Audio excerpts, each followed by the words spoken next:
Sai tasty and healthy फूडमध्ये सर्वांना माझा नमस्कार। आज आपण कॅबेज पिझ्झा करतो। त्याच्यासाठी मी कॅबेज लांब शिरला आहे आणि मध्ये कट केला आहे। तर मीठ घालते आणि थोडीशी मिरिया पावडर घालते। आता चांगलं मिसळून घेते। आता तव्यावर मी बटर घालते आणि त्याच्यावर अंडा आणि कॅबेजचे जे मिश्रण केलं आहे ना ते घालते। घातले आहे। आता त्याच्यावर मी थोडं स्प्रेड करून घेते आणि 5 मिनिटं ठेवते। 2 मिनिटं बंद करून गॅस बारीक करून ठेवते। आता प्लेट मी ना अशी ठेवते आणि त्याच्यावर असा झाला।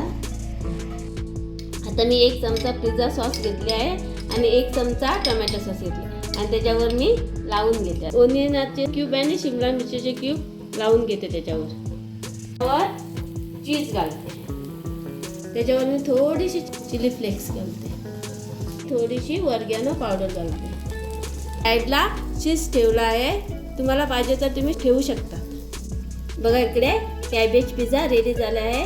तर तुम्ही माझ्या चॅनलला सबस्क्राईब करा, लाईक करा, शेअर करा आणि बेल आयकॉनला क्लिक करा।